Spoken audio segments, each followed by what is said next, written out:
The Puritan Age, 1600 to 1660. Part-02. Puritan Poetry. The Puritan poetry, also called the Jacobean and Caroline poetry during the reigns of James I and Charles I respectively, can be divided into three parts.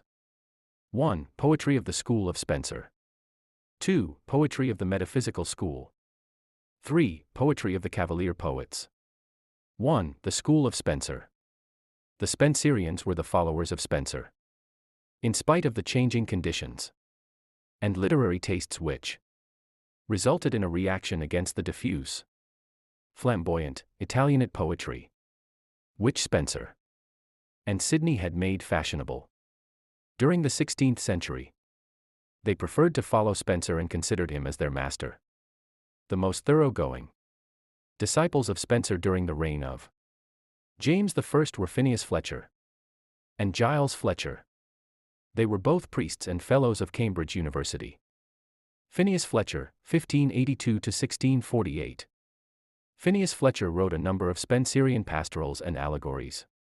His most ambitious poem, The Purple Island, portrays in a minutely detailed allegory the physical and mental constitution of man, the struggle between temperance and his foes, the will of man and Satan. Though the poem follows the allegorical pattern of the Fairy Queen, it does not lift us to the realm of pure romance as does Spenser's masterpiece, and at times the strain of the allegory becomes too unbearable.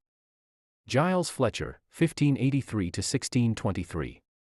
Giles Fletcher was more lyrical and mystical than his brother, and he also made a happier choice of subjects.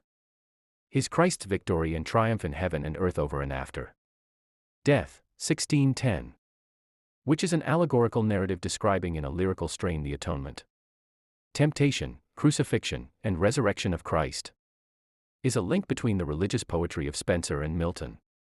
It is written in a flamboyant, diffuse style of Spenser, considered man as a puny creature in the divine scheme of salvation.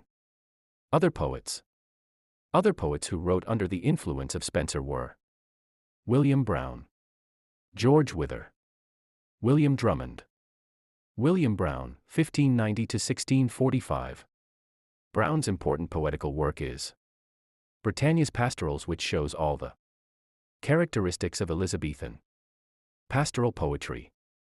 It is obviously inspired by Spenser's Fairy Queen and Sidney's Arcadia, as it combines allegory with satire. It is a story of wooing and adventure, of the nymphs who change into streams and flowers. It also sings the praise of virtue and of poets dead and living. George Wither, 1588 to 1667. The same didactic tone and lyrical strain are noticed in the poetry of George Wither. His best-known poems are The Shepherd's Hunting, a series of personal eclogues, Fidela, an heroic epistle of over 1,200 lines, and Fay Virtue, the Mistress of Filarete, a sustained and detailed lyrical eulogy of an ideal woman. Most of Wither's poetry is pastoral, which is used by him to convey his personal experience. In his later years, Wither wrote didactic and satirical verse, which earned for him the title of Our English Juvenal. William Drummond, 1585 to 1649.